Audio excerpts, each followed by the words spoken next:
अमरावती स्थानिक प्राधिकरण मतदारसंघाच्या विधान परिषद निवडणुकीत मतदारांनी उत्साहाने सहभाग नोंदवत लोकशाहीवरील विश्वास पुन्हा एकदा अधोरेखित केला आहे। जिल्ह्यातील 7 मतदान केंद्रांवर झालेल्या मतदानात तब्बल 94.68% मतदानाची नोंद झाली आहे। विशेष म्हणजे 4 केंद्रांवर 100% मतदान झाले असून अनेक ठिकाणी महिला मतदारांचाही उत्स्फूर्त सहभाग पाहायला मिळाला।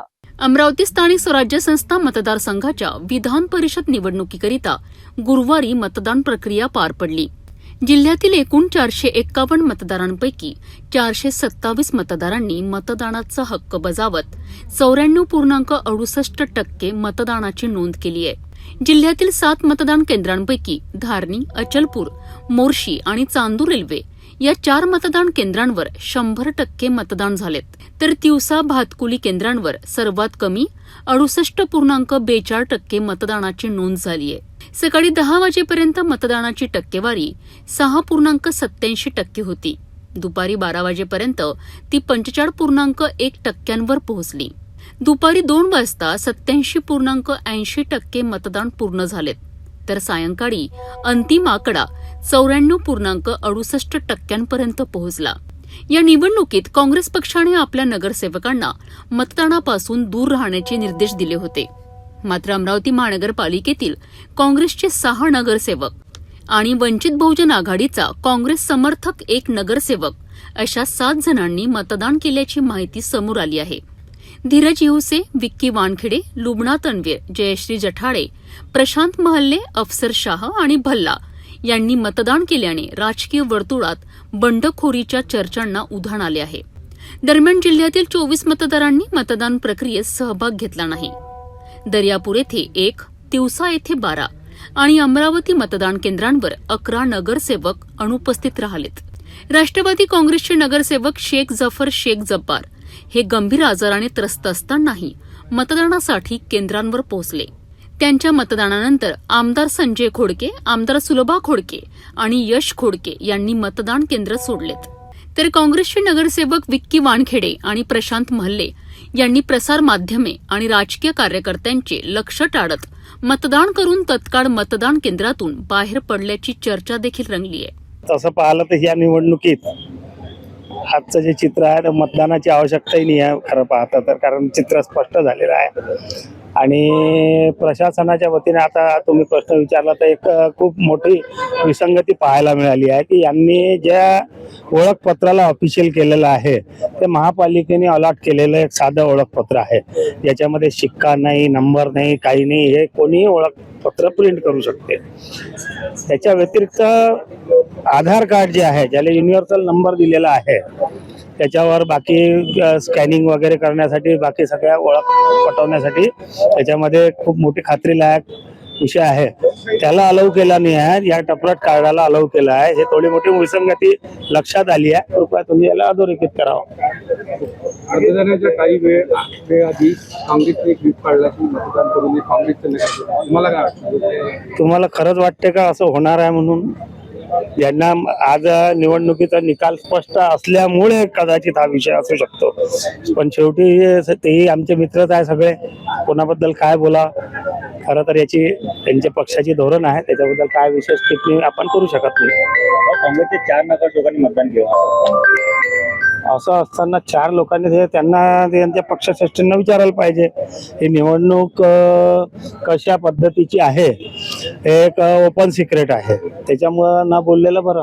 या ठिकाणी आम्ही वरुड, चंदुरजना घाट आणि मोर्शी नगर परिषदेचे सर्व नगरसेवक, भारतीय जनता पक्ष व सहयोगी सदस्य जे आमचे जवळपास 51 ची संख्या आहे, ते सर्व नगरसेवक या ठिकाणी एकत्र आलेलो आहोत आणि आमचे भारतीय जनता पक्षाचे जे अधिकृत उमेदवार आहे त्यांच्यासाठी आम्ही या ठिकाणी एकत्र आलो। मी विश्वासाने सांगतो की भारतीय जनता पक्षाचे उमेदवार बहुमतानं एकतर्फी एकहाती विजय संपादन करतील असा या ठिकाणी विश्वास व्यक्त करतो। आता लोकशाहीमध्ये असा आदेश देण्याची कुठं परंपरा नाही, त्यामुळं त्यांनी जो आदेश दिलेला असेल तो चुकीचा आहे।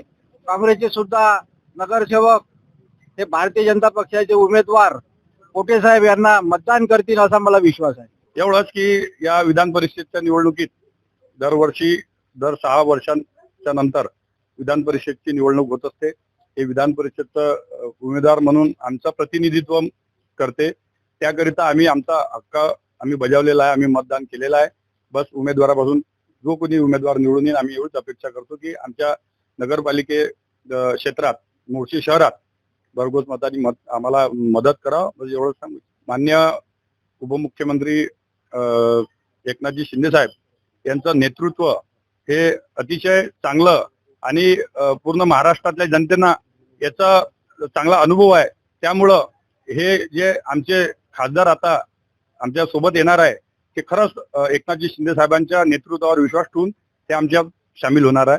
एवढं सांगतो. अमरावती विधान परिषद का चुनाव के लिए मतदान आज 18 जून 2026 को होने जा रहा है। इस चुनाव में कुल 453 मतदाता वोट डालने के पात्र हैं, लेकिन दरियापुर नगर परिषद और धारनी नगर पंचायत के एक मतदाता के निधन के कारण संख्या अब 2 से कम होकर 451 रह गई है। ये चुनाव बेहद नाटकीय राजनीतिक और घटनाक्रम और बड़े उलटफेरों के कारण सुर्खियों में बना हुआ है। आपको बता दें, इस चुनाव से जुड़ी जो मुख्य बातें हैं और वर्तमान स्थिति के बारे में अगर से हम बात करें तो यहाँ पार्टी भाजपा पार्टी से मैदान में है। भारतीय जनता पार्टी ने पूर्व राज्य मंत्री प्रवीण पोटे पाटिल को लगातार तीसरी बार इस सीट से मैदान में उतारा है। महायुति के मजबूत संख्या बल और विपक्षी खेमे में मची हलचल के कारण उनकी स्थिति बेहद मजबूत मानी जा रही है।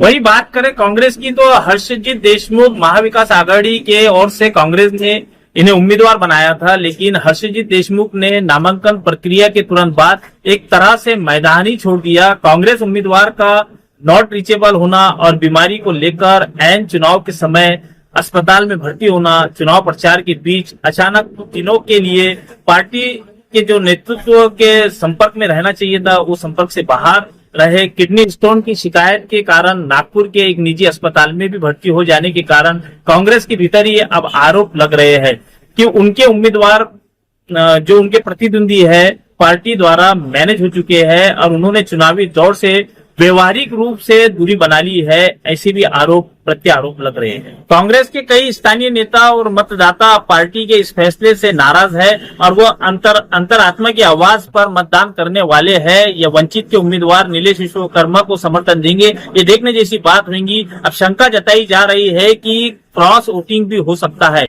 अगर हम बात करें तीसरे उम्मीदवार की, डॉक्टर नीलेश विश्वकर्मा वंचित बहुजन आघाड़ी और वंचित बहुजन आघाड़ी के आधिकारिक उम्मीदवार के तौर पर वो मैदान में डटे हुए हैं। अमरावती विधान परिषद की इस चुनावी जंग में जहां कुल 453 वोट है, जिसकी संख्या 2 मतदाता के निधन के बाद घटकर 451 हो गई है, वही भाजपा और महायुति के नेताओं ने 450 वोट हासिल करने का प्रचंड दावा किया है।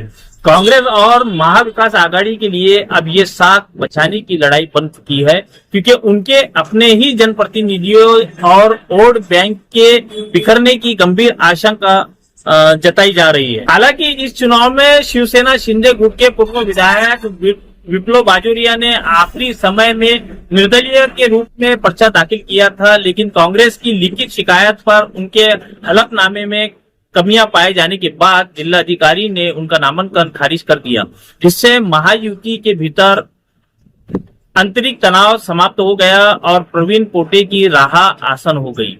22 जून को वोट की गिनती और नतीजों के बाद ही इस सीट का अंतिम फैसला स्पष्ट होगा। जावेद शाह, सिटी न्यूज, अंजनगाव सुची। अमरावती विधान परिषद निवडणुकीच्या मतदान प्रक्रियेत मतदारांनी उत्स्फूर्त सहभाग नोंदवत लोकशाहीचा उत्सव यशस्वी केला आहे। आता सर्वांचे लक्ष लागले आहे ते मतमोजणीकडे आणि अंतिम निकालाकडे। अमरावतीच्या राजकारणात कोणाचे पारडे जड ठरणार आणि विजयाचा गुलाल कोण उधळणार याचे उत्तर आता मतपेटीत बंद झाले आहेत।